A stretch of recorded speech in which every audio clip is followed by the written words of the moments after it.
My name is Paul Barron. Welcome back into Tech Path.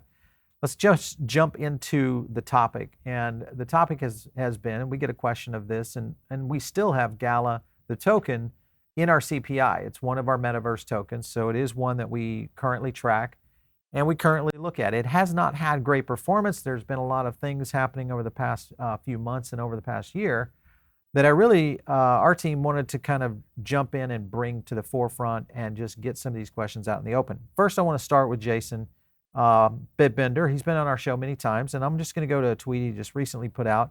Nothing is ever set in stone. An informative, innovative environment. The only thing that should ever be set in stone is your name. We'll get that. Point is that there's some flexibility here for change. So I hope that maybe that is some flexibility for Gala to maybe look at some options and changes down the road as well. I want to dive into this next tweet. This, of course, is just talking about in general whether or not the issue of issuing game tokens is a good idea. And this is something that, of course, Gala just launched and announced. Gala announces Grit will be receiving its own token, similar to Spider Tanks also has its own token. So I don't know, you guys' thoughts on that. If you're into Web3 and the gaming ecosystem, you understand what's happening out there. Is and should a game have a token? Love to get your feedback. Drop some comments down below. Another thing I wanted to look at was in general, and mainly what I'm doing, and I'm kind of just setting up some of the framework of here's some things that are happening, and then in each section we'll go into a slide to break down some questions as to maybe some potential options here. Gala's unlocks. This just kind of shows you where we are today.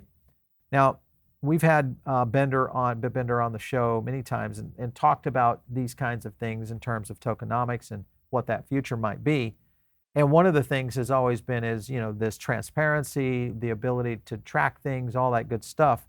I want to jump over to this next tweet.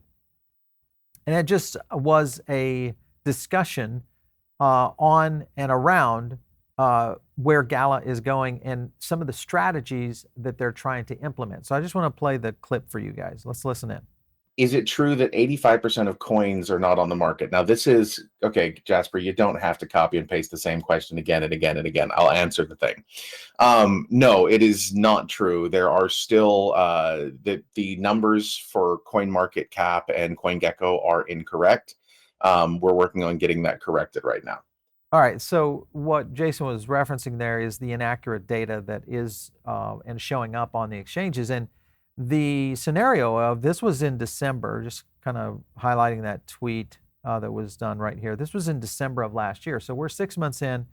This has not necessarily changed in terms of the data that's on the exchanges to be able to really reference where the chain is. So that in itself, again, you've got to be able to get to that level of transparency. Now, if you look at some of the other chains that are out there, I mean, this is a good example of this is burned AVAX, very straightforward. It's live, it's real time. Obviously, Avalanche has already moved in this direction, and that was one of the things that did jump up. And I don't know that he promised, but he did address it and say, hey, it's a good idea, maybe we should do something like that. And I think this is one of those things that will continue to be an issue with Gala. This is Avalanche, and there's the subnets right there. I'm looking at Steppen right now. But if you can see, this could be done with every game, including their, the tokens that they're talking about. There's Shrapnel right here. So you've got Shrapnel and Comparison. Let me kind of just back off of those. But you can kind of see Shrapnel right there. All of this is live data coming in on these subnets as well. Total addresses, all subnets, etc. This is and can be done by blockchains, and it should be done by blockchains. This is one of the key and core elements that really needs to be stepped up by a lot of blockchains. And I think the ones that are starting to do these kinds of things are the ones that are going to accelerate and also do well in this next bull run. So I want to jump to this clip right here. And this just kind of talks about the state of where Gala was. This was a clip we did with Bitbender not too long ago. Listen in. He said, all right, let's give the audience this. So it kind of shows it in a very, So there's actually there's a cleaner version of that I released to Gala Gold because part of that graph. Okay, so how do I? But it ended up making people more confused because they don't understand what a burn is, and it used the word remint which should not have been there. I mean, here's ultrasound money. This is a good example. I mean, I think, why not do something like this? This would be just to showcase. Oh, perfect. I knew it was coming. We definitely will. All right, so you can see it right there. I mean, these are the kind of things that we've talked to Gala many, many times on our network. And, in covering projects like this, we just ask questions. And in many cases, projects will give us answers, or they'll give us a roadmap, or they'll give us we don't know yet. But, the scenario I think that really needs to be looked at is, what is the future of Gala? How is all of this going to play out for them? And their strategy is very unique because it really comprises of three major markets in the entertainment field, with obviously games being the spear. And then you've got music and film. When Gala Music launched, I was very, very excited about this because I feel like for independent creators, there needs to be something out there. And I felt like there just wasn't something that was really accelerating just yet. But what we're seeing right now is that even though this was I feel like a good idea, the amount of adoption that is coming onto this has not been real. And I'm just looking at this as the number one chart right here. And you can kind of see just by the total number of rewards and total listeners trending. Yeah, it's up, but this is a very small amount of listeners. And if you look at just the charts in general, 312 daily, 236 on number 2 Firestarter, don't forget it, 218, etc. This is the other thing with Gala, and what are they doing in terms of promotion? Now, I look at maybe strategies around trying to build audience and trying to do things, and I understand Bitcoin giveaways sometimes can draw an audience, but I feel like the creativity needs to be much more broad in being able to truly get creators, artists, and people who follow artists really into a strategy for promotion. And I think that's the thing also that is missing in terms of how Gala is approaching the market. If you look at some of the other projects, we've covered Another Block many times on our show here. This is, of course, one of the other platforms out there. Then you look at Audius, which I would say right now is probably the number one platform out there for independent artists when it comes to Web3. And the opportunity here, because of their partnerships, which we've seen and talked about here on the show, this one I think is definitely going to be, and we've shown the charts, on Snapchat before, but the potential here is real, for what Audius is doing. Obviously, it's on Solana. That's another big advantage, which is all moving in the right direction. The other big 800-pound gorilla is Spotify. Spotify now testing playlists that could also be unlocked by NFT holders. So this gets back into the opportunity to now merge the Web3 crowd and also introduce a lot of people maybe to Web3 for the very first time and understanding how NFTs work when it comes to an artist and what that value might be, which I think in music, there's a great opportunity here for independent artists, NFTs, all that kind of stuff. So first is low activity and listens. This is something we just showed you, obviously. For a project that is now, I would say, a year in, with the right kind of promotion and the right kind of key players, this could have been a absolute barn burner. The promotions themselves need just to be more creative. Increasing competition, we've already seen that in the Web 2 and the Web 3 space. I think that is clearly an issue now. And then completely separated from Gala Games. That's another aspect that I feel like needs to be in some way integrated at least on the front to where people understand it more. And then how is this product any better than what's happening out there in the Web 2 space? This is a problem that does not exist only with what's happening with Gala. It exists in the entire Web 3 space because often these Web 3 projects are trying to just become a little bit better than the Web 2. And for us to really see a Web 3 accelerant, we're going to need to see a major leap forward in how all this stuff can take off. NFTs now are still trapped in the Gala platform. That has got to change. Still no mobile app. This is a problem. And then they have the separate music token, which again equals more issues with tokens and tokenomics and all that. All right, so I wanted to just move over to our next area, and this gets into film. The key here is, again, back to supporting independent artists. And film is one that I think is just a little bit harder of a nut to crack because it has such an infrastructure already built into the current entertainment industry. If you look at what's happening right here with just, producers. Here's a good example of independent film revenue. And I wanted to show some charts to you. This will probably surprise you. It's way down in the article, but let me zoom in on this a little bit. So these are budgets of less than 50K, 25 films. Here's a 50 to 200 and a 200 to about 900,000. But you'll notice here that the big blue is where they don't even break even. Big blue right there, don't even break even. A little bit better in these really super indie films right here, but 60%, over half, not breaking even. So if I look at this and I think, well, if this is ever going to be something, you would think that the ability for independent films to crack into this are going to have to at least break even to where you can start to build on that. So that in itself is already a real challenge. The other thing that you have is there's already an ecosystem out there that allows you to invest in independent films. I bet you guys didn't even know that. But this is a good example right here. And this is a company that essentially, Legion Entertainment, allows you to do this. You can actually, it's a full security. You can go in, you probably remember the movie Mandy with Nick Cage. That's a good example. But these are films that were produced and operated, and this is an opportunity for people like you and me to be able to jump into these. Again, another opportunity, a lot more competition out there in the space, and this is going to be one to really kind of break through. It's a tough one, especially as we continue to see more fan-owned entertainment from industry likes within Hollywood and around to be able to accelerate on this. I feel like now, because film and music are so destined that, it's such a legacy industry, not that gaming isn't legacy, but it's almost like there's a split with gaming. Where film and music, there has not been the split completely at the level that we've seen gaming split out. And what I mean by that is Web 2 and Web 3. The other thing I wanted to hit on, this is from Collider. This was Five Nights at Freddy's. This is Jason Blum, just showing you some examples of what they're already looking to do. And this was the success of Super Mario Brothers movie at the box office.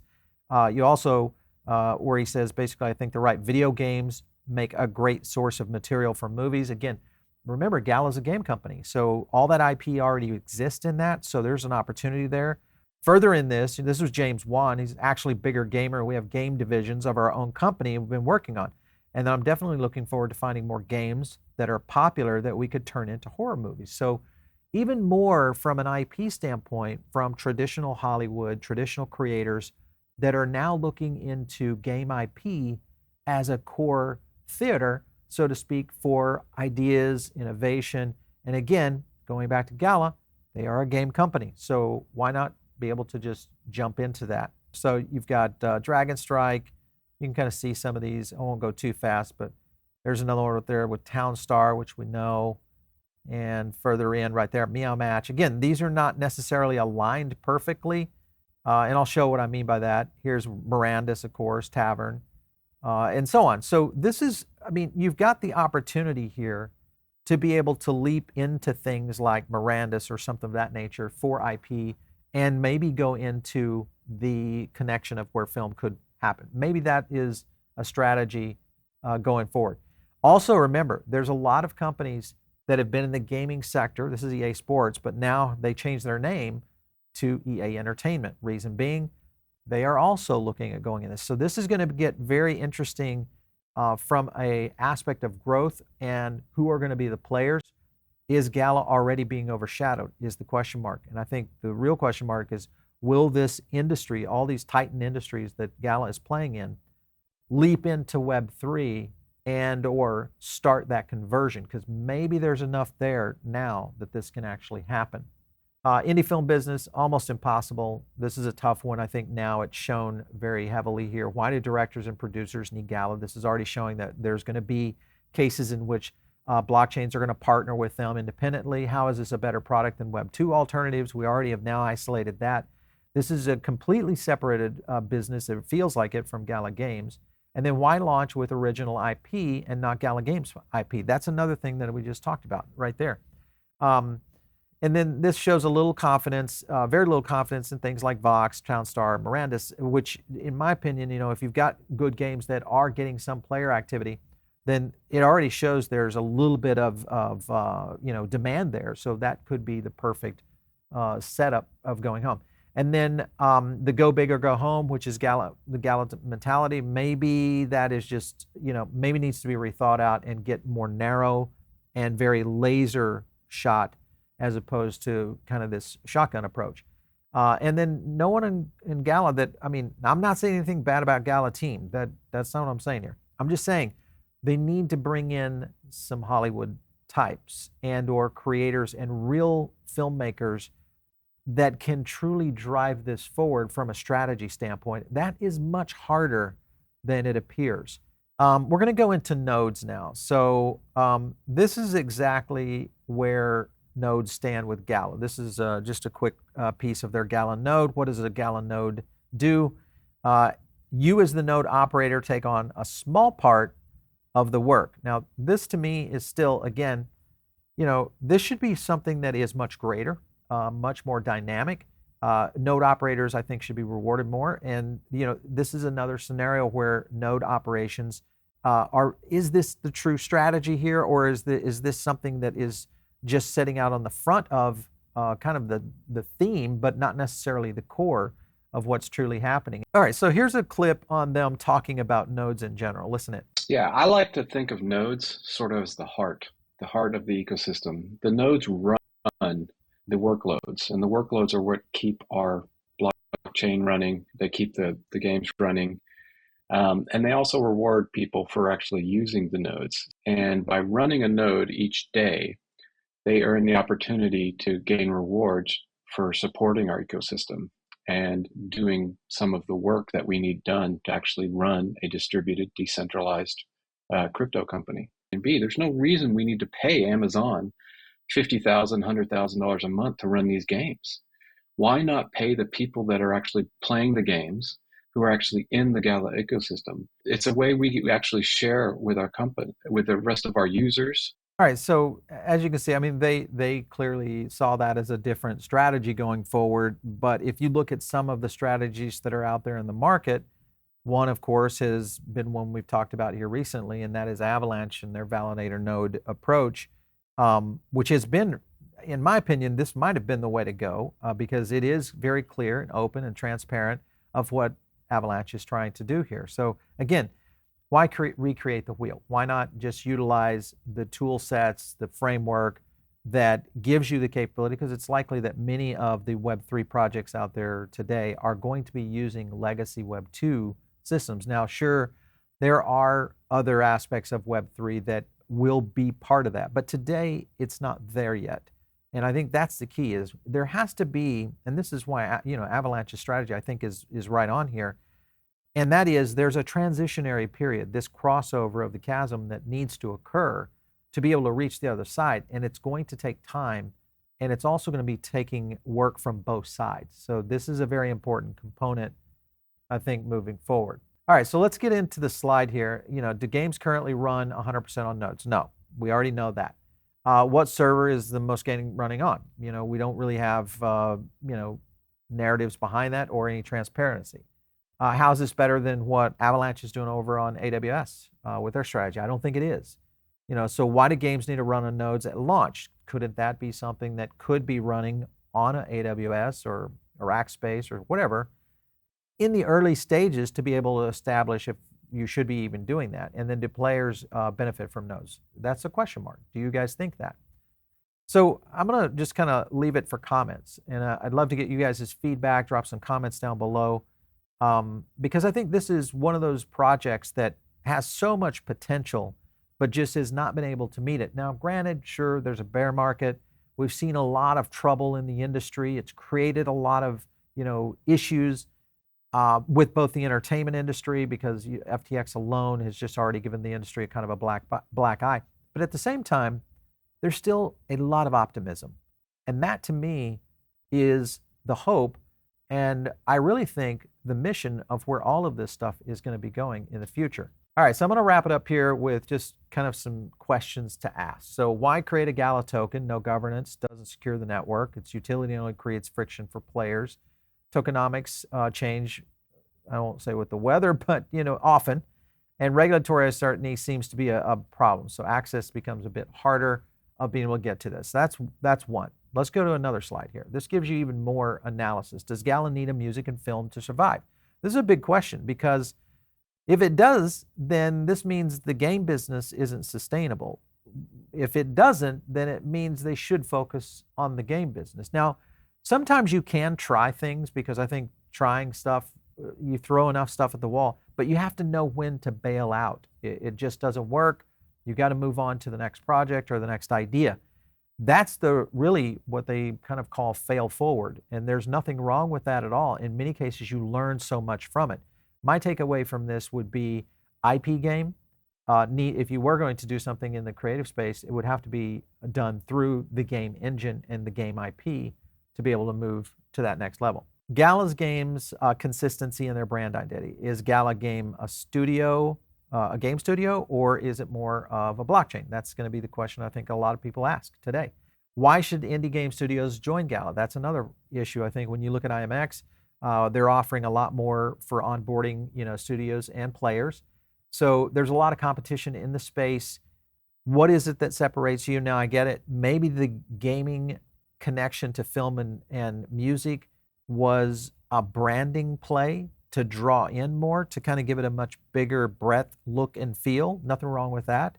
But it needs to have real strategy behind it in being able to move forward. So there's just some things that we ask as questions in the marketplace, and we constantly look at kind of going forward here. All right, so let's kind of wrap this up and just end on I think on a good note, and that is that there's an opportunity here. There's a big opportunity, I think, for the industry. There's a big opportunity for independent creators.